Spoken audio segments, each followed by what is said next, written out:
La bienvenue sur les lectures de Thomas. Vous allez voir les différents romans et faits historiques que j'ai pu lire. Alors j'ai abandonné tout de suite La Nef de Jéricho, qui était un peu un livre, je dirais, d'une écriture un peu empoulée qui m'a vite lassé. Au bout de 150 pages quand même, j'ai tenu. Et donc vous allez voir les autres chroniques. À la fois, vous verrez deux guerres, la guerre 14-18 avec la recherche d'un soldat désaccordé. Et vous verrez également les effets sur Hiroshima. Là, c'est un fait d'actualité. Un journaliste qui a fait un livre 10 jours après cette bombe, qui a bien sûr bousillé pas mal de vies et de nombreux morts à l'époque. Et puis vous verrez également la vie d'un village où le maire dit un jour attention, on ne doit plus mourir, personne ne doit mourir parce que le cimetière est plein. Donc voilà, et là, c'est une intrigue qui commence, vous verrez beaucoup de personnages. Je me suis amusé sur certains romans. Hiroshima est un petit peu plus noir parce que bien sûr, c'est l'actualité. Hein.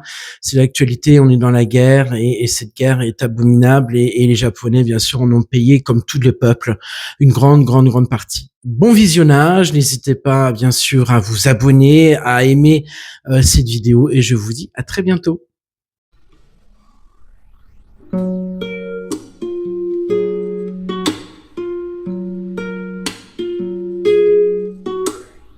Un roman, donc, L'oreille absolue d'Agnès de Sarthe. Donc là, ça nous raconte en fait un village, un bourg, où le maire réunit lors d'un conseil municipal ses adjoints et ses conseillers. Et là, il leur dit, on a un souci, c'est que le cimetière est complètement bondé, blindé, et on arrive, il faut que personne ne meure dans quelques jours, parce qu'on n'arrivera pas à l'enterrer. Le temps qu'ils fassent les démarches, de recruter pompes funèbres, voilà, de rassembler ce qui peut être rassemblé dans un cimetière quand les tombes ne sont plus nettoyées, ne sont plus agencées. Et le temps, donc peut-être des concessions est venu à terme. Et là, on voit toute une succession. Agnès de Sarthe nous fait une succession de portraits dans un village de vivants où personne ne meurt pendant quelques jours. Et là, nous raconte les péripéties de chacun, une mère qui a un fils dans le coma, une mère dont son fils est peut-être à l'origine de cet accident qui a conduit l'autre garçon dans ce coma. On voit une jeune fille très intelligente. Voilà, c'est un portrait, ce sont des portraits. C'est un livre choral où se succède donc, je vous disais, des vies de personnes habitant cette ville, ce bourg. C'est bien rédigé. C'est un roman, même s'il fait que 138 pages, c'est un roman avec une présence importante, une écriture qui se développe, une histoire qui se développe en même temps que l'écriture, un peu pas légère, mais voilà, sans nostalgie, sans emprunt de quoi que ce soit. C'est du direct, c'est une écriture fine, ciselée, directe. C'est ce qui nous apporte le plus dans ce roman-là à lire. Donc c'est Agnès de Sarthe, c'est L'oreille absolue. Et c'est deux éditions de l'Olivier.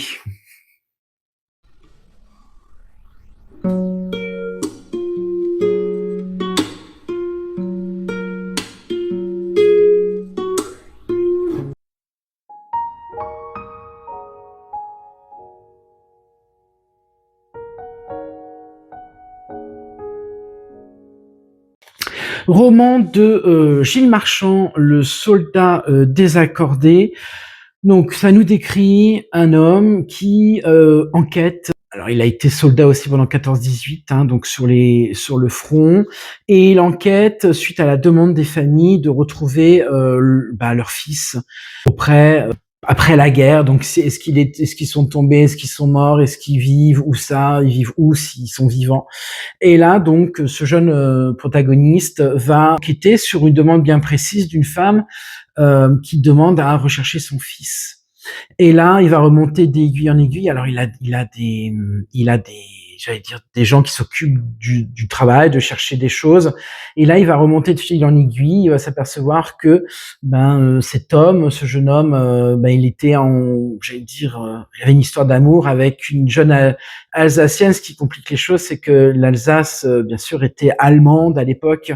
Et là, il enquête et c'est passionnant. Franchement, donc nous, il y a nous sur moi sur Château-Thierry, donc dans l'Aisne, on connaît les villes parce qu'on sait que ce sont des villes martyrs.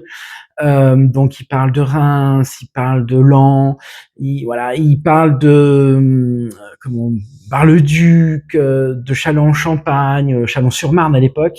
C'est bien écrit, c'est linéaire, c'est profond, on voit très bien le caractère des personnages, on voit très bien la dureté de cette guerre dans les tranchées, l'attente, les femmes au travail qui remplacent leurs hommes.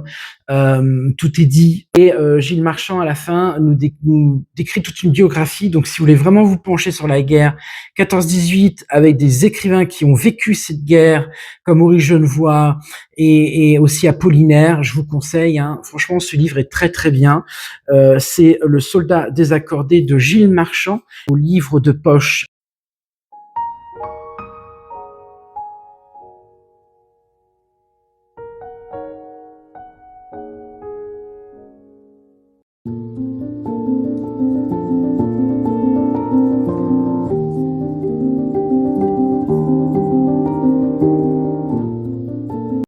Pas un roman, mais un fait historique. Hiroshima, donc lundi 6 août 1945, 8h15. C'est collection texto et c'est chez Talendier. Là, John Hersey, journaliste, grand journaliste, ayant eu des prix, étant né en Chine, il a couvert des événements pour Life, donc il y a un grand magazine américain comme The New Yorker aussi, qui a fêté ses 100 ans il y a quelques années. Et là, il décrit, en fait, il prend 5 témoignages, 5 personnes, et il demande de témoigner avant, pendant et après, Hiroshima, la bombe atomique. Donc, il avait écrit ça dans The New Yorker en forme de reportage. Et puis, le rédacteur en chef de l'époque lui demanda, en fait, de faire directement un livre. Et c'est ce livre-là que j'ai dans les mains. Donc ça nous raconte 5 personnes à travers Hiroshima. Et là, on nous décrit bien l'horreur. Donc là où la bombe tombe, automatiquement tout était rasé à 6000 degrés, vous imaginez. Et puis au fur et à mesure que le cercle s'agrandit, 1 kilomètre, 2 kilomètres, 3 kilomètres, 4 kilomètres, 5 kilomètres, 10 kilomètres, 20 kilomètres, et là on voit tous les dégâts, les corps brûlés, les maisons calcinées, et en plus Hiroshima, il y a eu la bombe, puis après il y a eu tous les incendies qui ont ravagé cette commune. Et franchement, là, il nous décrit l'horreur, il nous décrit les morts, il nous décrit les orphelins, il nous décrit l'après. Et puis, vous continuez à vivre à travers ces 5 personnages. Et après la bombe, la maladie, la radiation, les cancers. Bon. Alors, ça paraît un peu catastrophique comme ça l'est, mais il faut le lire. Je vous renvoie à la BD La Bombe, très très bonne BD. Et puis je vous renvoie aussi sur, si vous voulez plus, un témoignage d'un homme qui a vécu la bombe dans le manga le Gen fils d'Hiroshima ou Gen aux pieds nus, voilà, donc qui est réédité en ce moment. Voilà, donc ça c'était Hiroshima, lundi 6 août 1945 à 8h15, d'édition Talendier, collection texto.